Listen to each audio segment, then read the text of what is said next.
Mi madre me convenció de vender mi auto para ayudar a mi hermano, pero cuando descubrí en qué gastó el dinero, perdimos todo y terminamos en la calle. Nunca imaginé que mi vida se reduciría a la nada por una sola decisión, un acto de buena fe que terminó por hundirme en una espiral de miseria de la que tardé años en salir. Lo más irónico de todo es que no fue un extraño quien me llevó a la ruina, ni siquiera un enemigo declarado, sino la persona que se suponía debía protegerme, la misma que me trajo al mundo y que, con una frialdad disfrazada de preocupación, me convenció de sacrificar lo más valioso que tenía en ese momento, mi auto, mi independencia, mi única vía de escape de una familia que, en el fondo, siempre había esperado que yo fuera la que diera sin esperar nada a cambio. Recuerdo perfectamente el día en que todo comenzó a desmoronarse. Hasta ese momento, mi vida no era perfecta, pero al menos tenía cierto control sobre ella. Trabajaba duro, ahorraba cada centavo y, después de años de esfuerzo, había logrado comprarme un auto que no solo representaba un medio de transporte, sino una prueba tangible de mi propia autonomía. Un símbolo de que no dependía de nadie y de que podía valerme por mí misma. Aún puedo evocar la sensación de orgullo cada vez que giraba la llave en el encendido, ese sentimiento de haber logrado algo que nadie me regaló, algo que me pertenecía por completo. Y fue precisamente eso lo que mi madre utilizó en mi contra. Siempre tuvo una habilidad especial para disfrazar la manipulación con dulzura, para hacerme sentir que sus peticiones eran, en realidad, pruebas de mi propio valor moral. Esta vez no fue la excepción. Se sentó frente a mí con ese aire de preocupación calculada, con los ojos humedecidos y la voz temblorosa, y me habló sobre mi hermano menor, sobre cómo él, con su juventud e increíble talento, tenía una oportunidad que jamás volvería a repetirse. No fue una petición directa al principio, sino una historia construida con la precisión de alguien que sabe exactamente qué cuerdas tocar para obtener la respuesta que quiere. Me habló de sacrificios, de lo que significa ser familia, de cómo la vida nos pone en situaciones donde debemos demostrar de qué estamos hechos. Y finalmente, cuando vio que la duda comenzaba a asomarse en mi expresión, soltó la frase que selló mi destino: si vendieras tu auto, podríamos ayudarlo a salir adelante. No es para mí, es para él, para su futuro. Me gustaría decir que fui lo suficientemente fuerte para negarme, que me di cuenta de la manipulación en ese mismo instante y que puse un alto antes de que fuera demasiado tarde. Pero la verdad es que no lo hice. Crecí con la idea de que la familia está por encima de todo, de que los sacrificios se hacen sin esperar nada a cambio y de que, si tienes la oportunidad de ayudar a alguien que amas, simplemente lo haces. Así que, ignorando la punzada de duda que se alojó en mi estómago, acepté. En cuestión de semanas, mi auto ya no estaba en mi poder. Lo vendí a un precio justo, aunque no sin dolor, y puse el dinero en manos de mi madre, confiando en que cada centavo se utilizaría para el propósito que ella me había asegurado. Pero el dinero se esfumó. No poco a poco, no de forma razonable, sino de manera inexplicable y abrupta. Pasaron apenas unas semanas cuando empecé a notar que no había ningún cambio real en la vida de mi hermano, que las promesas sobre su gran oportunidad no se materializaban en nada concreto y que, en cambio, mi madre comenzaba a evitar mis preguntas, respondiéndome con evasivas y cambiando de tema cada vez que intentaba entender en qué se había gastado el dinero. Primero fueron excusas pequeñas, insignificantes por sí solas, pero alarmantes cuando las juntabas todas. Que si hubo un imprevisto, que si necesitaban cubrir una deuda urgente, que si el dinero no alcanzó tanto como pensaban. Y luego, cuando las excusas ya no bastaban, llegaron las acusaciones disfrazadas de reproches sutiles. Es que tú no entiendes cómo funcionan las cosas, dijo una tarde en la que la confronté con más firmeza de la que solía permitirme. No todo en la vida es tan simple como tú crees. No puedes estar tan obsesionada con el dinero. Deberías confiar en que yo sé lo que hago. Pero no lo sabía. O tal vez sí lo sabía, y simplemente no le importaba. Porque antes de que pudiera darme cuenta de la magnitud de lo que había hecho, la realidad me golpeó con la fuerza de una ola imparable. Las deudas se acumulaban. Mi madre, que había asegurado que todo estaba bajo control, se había metido en problemas más grandes de lo que imaginaba. Pronto, los avisos de pago vencidos se convirtieron en amenazas más serias. Las cuentas que yo había asumido que estaban en orden resultaron ser montañas de gastos irresponsables, y cuando finalmente enfrenté a mi madre con pruebas en mano, con cada recibo y cada cifra que demostraba que todo era una mentira, ella solo me miró con una mezcla de arrogancia y victimismo, como si yo fuera la mala del cuento por exigir respuestas. Y entonces, un día, la realidad se impuso sin contemplaciones. Perdimos la casa. No hubo advertencia, no hubo tiempo para buscar soluciones. Una mañana desperté con un techo sobre mi cabeza y, al caer la noche, estaba en la calle con una maleta improvisada y una madre que aún tenía la audacia de mirarme con reproche. Como si todo aquello fuera culpa mía por no haber encontrado una solución mágica.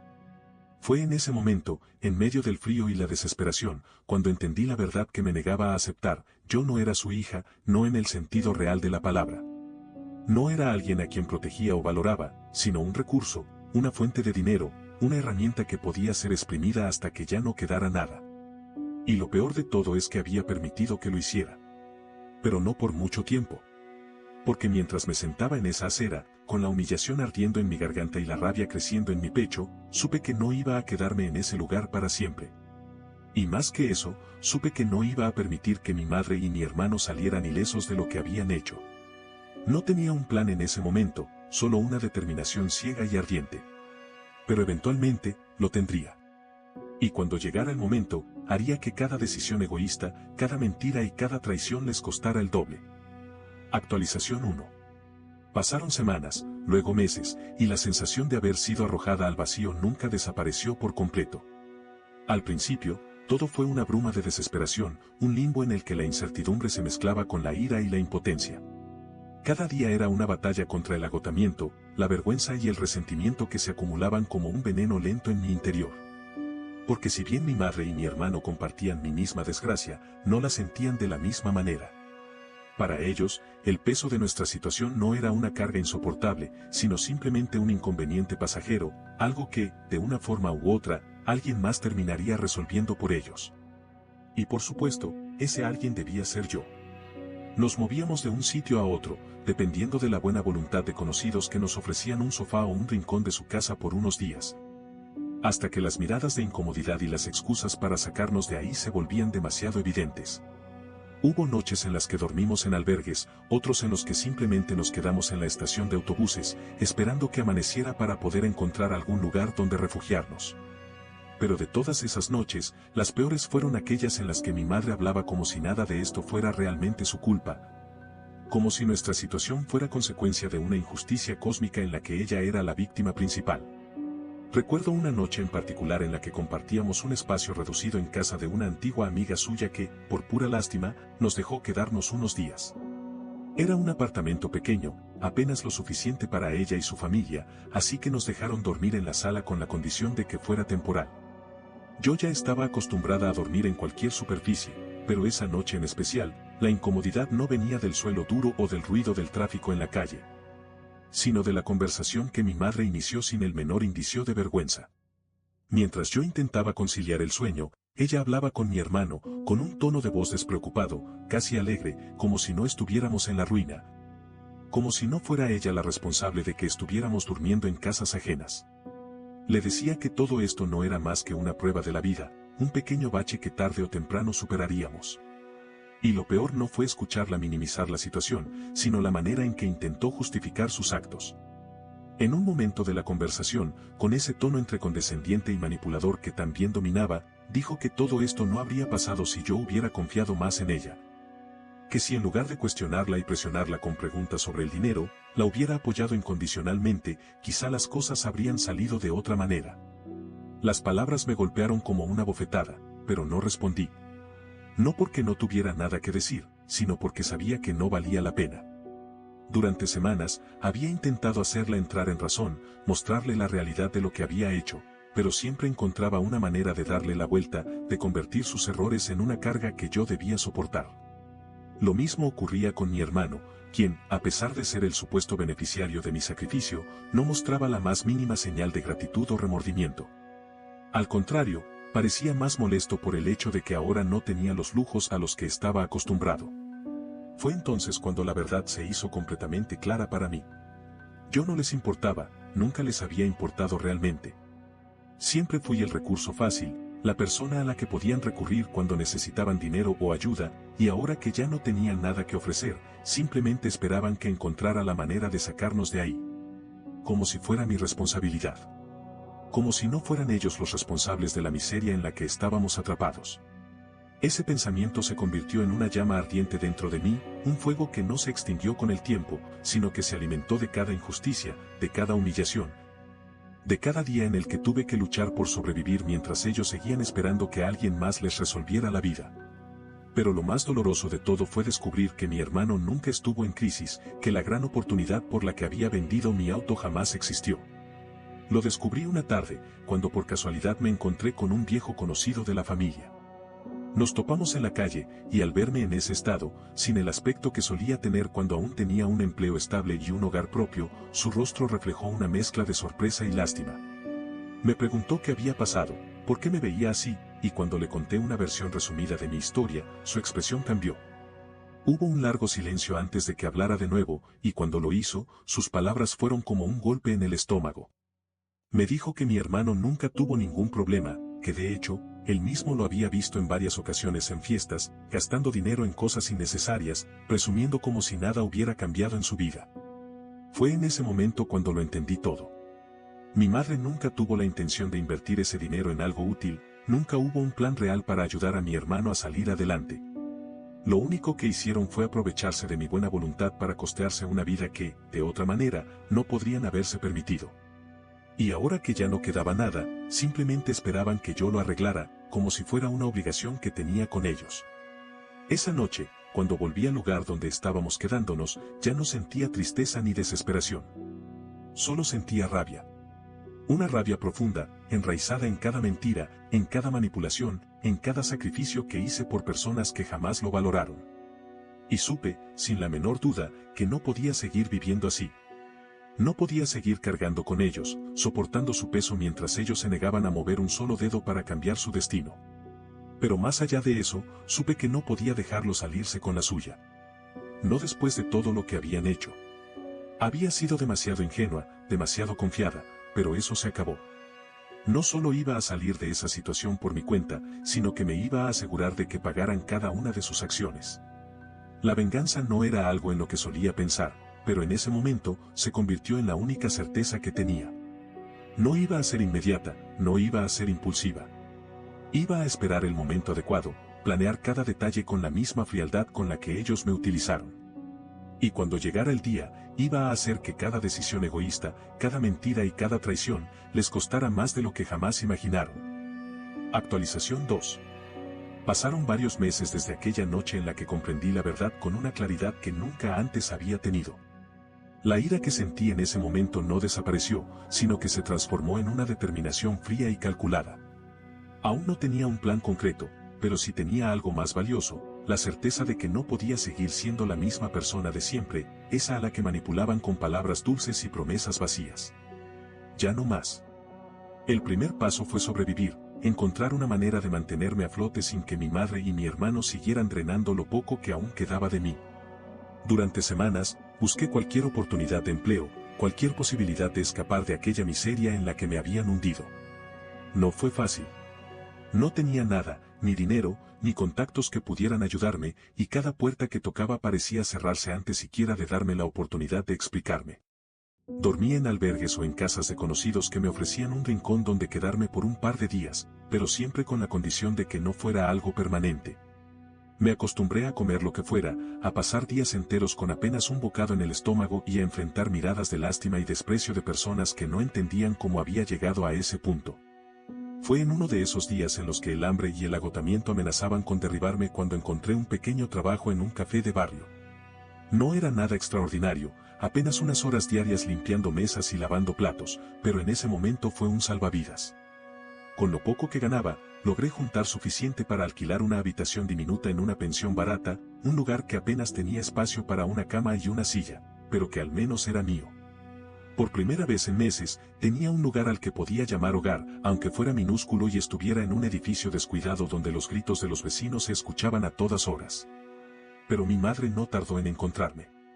No sé cómo lo hizo, pero lo logró. Llegó a mi puerta con esa expresión entre cansada y suplicante que había aprendido a descifrar con los años. Me habló con su tono más dulce, diciendo que me había estado buscando, que estaba preocupada por mí, que solo quería saber cómo estaba. Durante unos segundos, casi logré convencerme de que tal vez, solo tal vez, había algo de verdad en sus palabras. Pero entonces, en cuanto sintió que me había suavizado lo suficiente, dejó caer la verdadera razón de su visita. Dijo que estaba pasando por una situación difícil, que ella y mi hermano apenas estaban sobreviviendo, que necesitaban un poco de ayuda, solo algo temporal, hasta que las cosas mejoraran. Y ahí estaba otra vez, la misma historia de siempre, la misma estrategia con la que tantas veces había logrado doblegarme. Pero esta vez no funcionó. Esta vez, no sentí culpa ni obligación, solo una rabia contenida que reprimí con una calma que hasta a mí me sorprendió. Le dije que no podía ayudarla, que apenas tenía lo suficiente para mí, que estaba intentando reconstruir mi vida y que no podía cargar con ellos. Su reacción fue instantánea. Su voz cambió, su expresión se endureció y el tono dulce se convirtió en reproche. Me acusó de ser egoísta, de haberme olvidado de mi familia, de no entender lo que significaba el verdadero sacrificio. Me dijo que siempre había sido una desagradecida, que todo lo que ella había hecho por mí lo estaba pagando con indiferencia y frialdad. Y finalmente, cuando vio que sus palabras no tenían el efecto que esperaba, dejó escapar la verdad que me confirmó lo que ya sabía: nunca le importé realmente, solo era útil mientras pudiera darle algo. Me dijo que si me iba tan bien, lo mínimo que podía hacer era ayudarlos, que después de todo, si tenía una casa y un trabajo, era gracias a ella.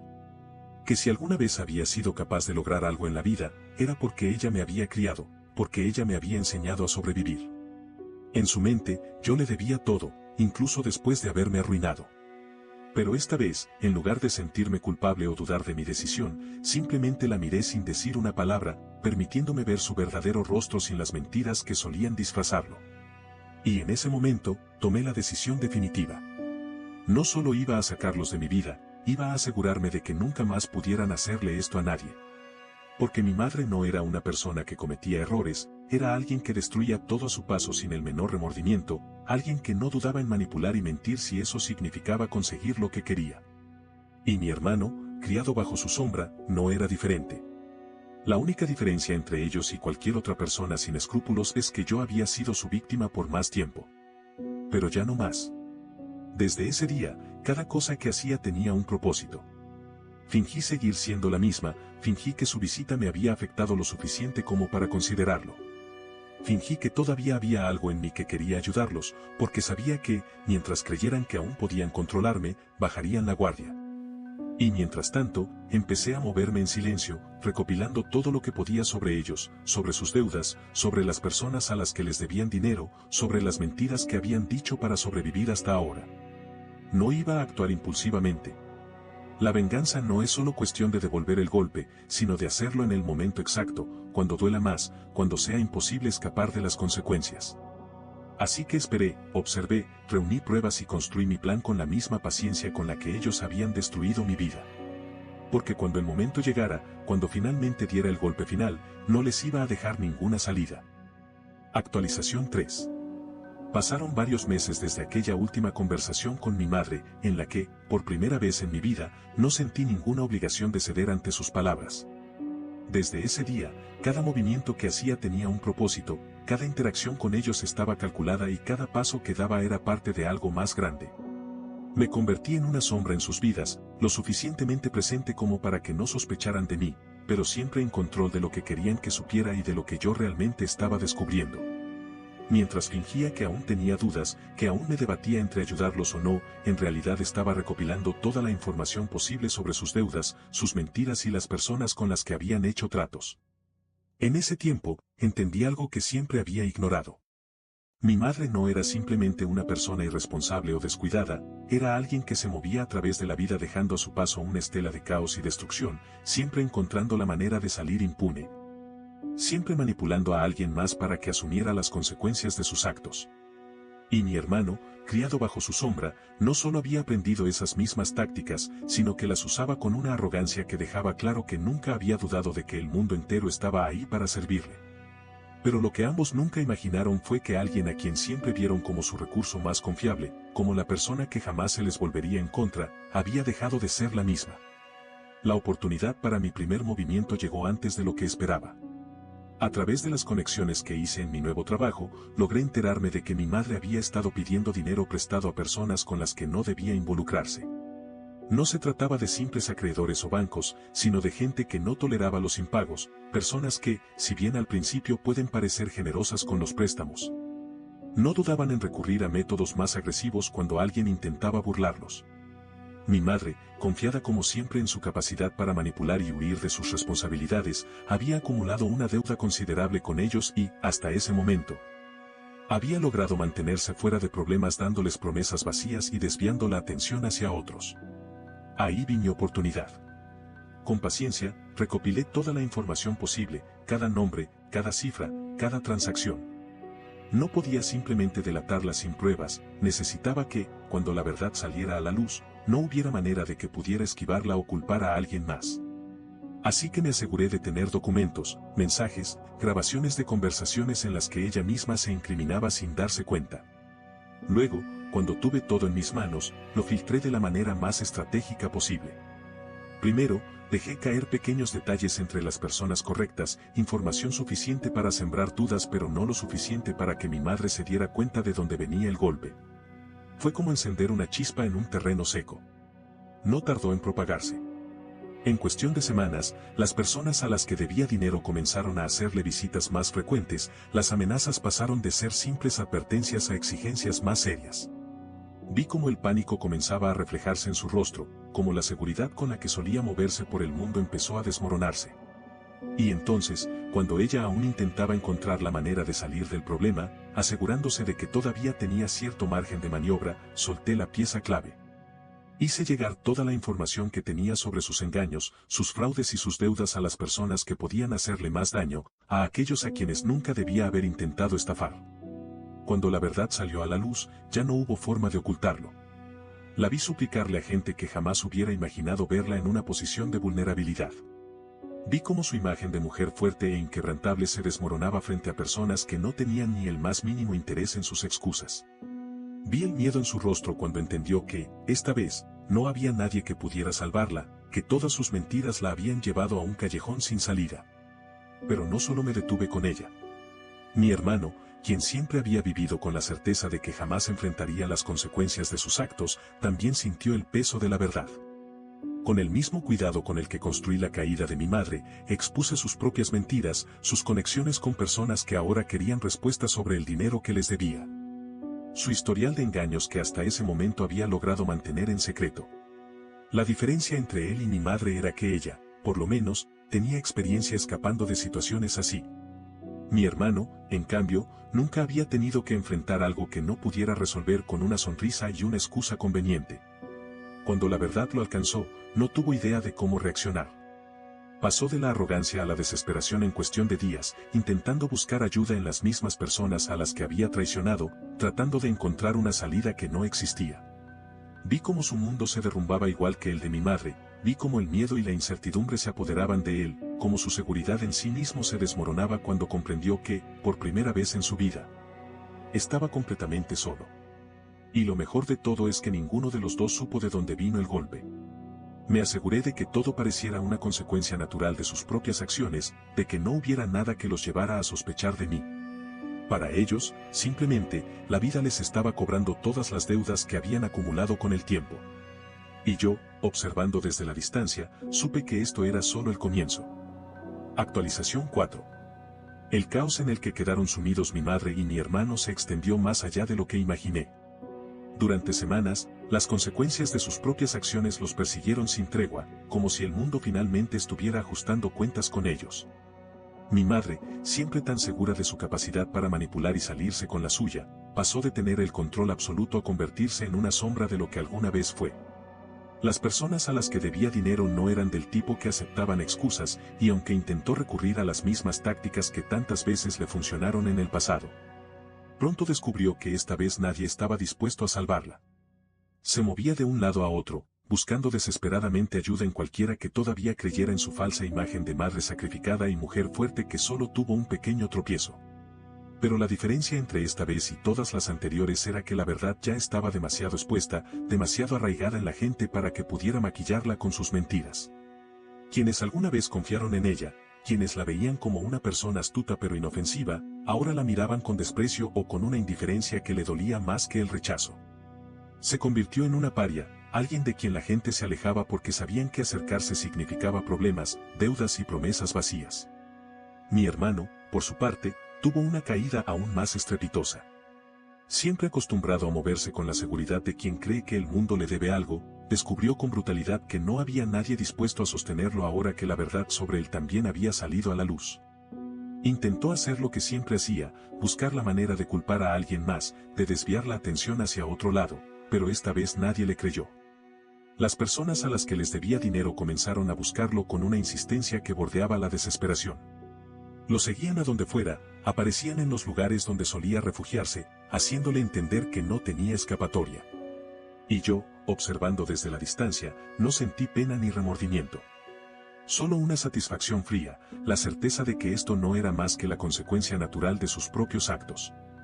Pero incluso en medio de su miseria, ninguno de los dos pareció aprender la lección. No tardaron en intentar buscarme, en recurrir a mí con la misma actitud con la que siempre lo habían hecho, como si yo siguiera siendo la persona en la que podían descargar sus problemas. Mi madre fue la primera en intentarlo. Apareció en mi puerta una noche, con el rostro cansado y los ojos hundidos, su cabello desordenado y la ropa que alguna vez cuidaba con esmero ahora arrugada y desgastada. Pero incluso en su estado más miserable, su expresión no reflejaba arrepentimiento real, sino la misma necesidad de utilizarme como su salvación. Me miró con una mezcla de súplica y reproche, como si esperara que la simple presencia de su desdicha fuera suficiente para hacerme ceder. Dijo que todo lo que estaba pasando no era su culpa, que había cometido errores pero que no merecía ser tratada como una criminal. Que si la ayudaba ahora, si le daba un poco de dinero para estabilizarse, podría volver a empezar. Intentó apelar a la familia, a los lazos que supuestamente debían unirnos sin importar qué. Dijo que, sin importar lo que hubiera pasado antes, seguía siendo mi madre y que yo, como hija, tenía el deber de ayudarla. Pero esta vez no me dejé llevar por sus palabras. No sentí la culpa que tantas veces me hizo sentir en el pasado. Solo la miré con una calma que a ella pareció desconcertarla, y cuando terminé de escuchar cada una de sus excusas, le respondí con la verdad que tanto evitaba enfrentar. Le dije que todo lo que estaba viviendo era consecuencia de sus propias decisiones, que no había nada injusto en lo que le estaba pasando, que simplemente estaba cosechando lo que había sembrado durante años. Su expresión cambió en un instante. La dulzura forzada desapareció, reemplazada por una ira contenida que apenas podía disimular. Dijo que era una ingrata, que después de todo lo que había hecho por mí, la estaba dejando morir en la calle. Que yo no era mejor que las personas que la habían traicionado, que estaba actuando como una extraña cuando ella solo necesitaba un poco de ayuda. Pero incluso en su furia, vi la desesperación, la impotencia de alguien que finalmente entendía que ya no tenía poder sobre mí. Le cerré la puerta en la cara. Mi hermano fue más insistente. A diferencia de mi madre, él no se molestó en fingir arrepentimiento o buscar la manera de hacerme sentir culpable. En su mente, yo le debía algo simplemente por existir, porque él había crecido creyendo que siempre habría alguien que se haría cargo de sus problemas. Me llamó varias veces, dejó mensajes llenos de exigencias, diciendo que si tenía dinero, lo mínimo que podía hacer era ayudarlo. Dijo que no podía creer que lo estuviera dejando solo en un momento tan difícil, que después de todo, éramos hermanos y la familia no se abandona. Pero lo ignoré. No respondí a sus llamadas, no abrí la puerta cuando intentó buscarme en persona. Lo dejé enfrentar las consecuencias por sí mismo, sin la menor intención de salvarlo. Y cuando finalmente entendió que no iba a conseguir nada de mí, su actitud cambió.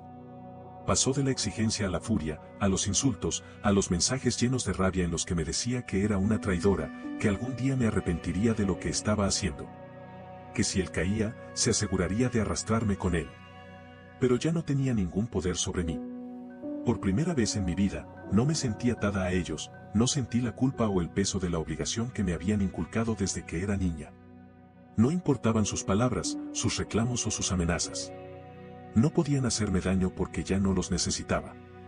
Y lo más irónico de todo es que, después de tanto tiempo usándome para su propio beneficio, después de haberme manipulado y explotado hasta dejarme sin nada, ahora eran ellos los que se quedaban completamente solos.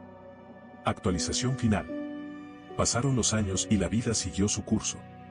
Al principio, la sensación de libertad era extraña, como si mi mente aún estuviera condicionada a esperar el próximo desastre, el próximo problema que tendría que resolver por ellos. La próxima llamada de mi madre o de mi hermano exigiéndome algo que, según ellos, les debía.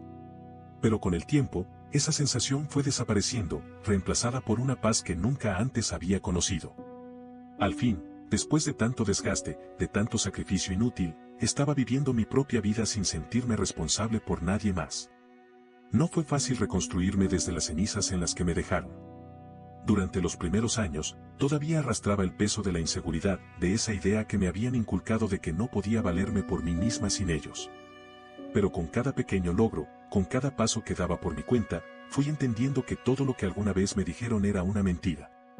No solo era capaz de sobrevivir sin ellos, sino que nunca en mi vida había estado mejor. Con el tiempo, logré encontrar un trabajo estable, algo que no solo me permitía vivir con tranquilidad, sino que me devolvió la sensación de control sobre mi futuro. Me esforcé como nunca antes, no porque sintiera que tenía algo que probarle a alguien, sino porque, por primera vez, quería hacerlo por mí misma. No tenía que rendirle cuentas a nadie, no tenía que preocuparme por quién iba a aprovecharse de mis esfuerzos o en qué nueva deuda ajena iba a verme envuelta. Me permitía hacer cosas que nunca antes había considerado. Volví a ahorrar, pero esta vez no para alguien más, sino para mí. Me di el lujo de comprar cosas que quería sin sentir culpa, de tomar decisiones pensando solo en lo que era mejor para mí, sin la sombra de mi madre o mi hermano diciéndome que debía compartirlo con ellos. Por primera vez, mi vida me pertenecía por completo.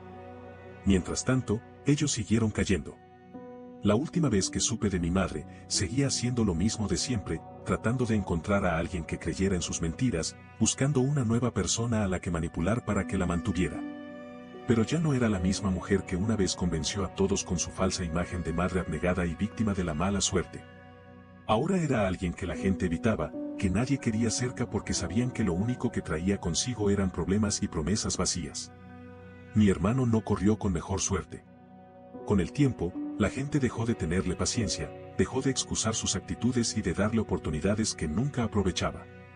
Sin dinero, sin estabilidad y sin la red de apoyo que siempre había dado por sentada, quedó atrapado en un ciclo de fracasos del que nunca pudo salir. La última vez que escuché algo de él, estaba buscando trabajo desesperadamente, pero nadie quería contratarlo porque su reputación ya estaba arruinada. Las mismas personas a las que alguna vez les mintió ahora se aseguraban de que nadie más confiara en él. Nunca volví a verlos. Nunca hubo una reconciliación, nunca hubo un momento en el que quisieran aceptar la responsabilidad de lo que hicieron y pedirme perdón. Pero tampoco lo necesitaba. No esperaba un cierre emocional, ni una disculpa, ni siquiera una señal de arrepentimiento. Ellos eran quienes eran y nunca iban a cambiar. Y yo, después de tanto tiempo, finalmente estaba en paz con eso.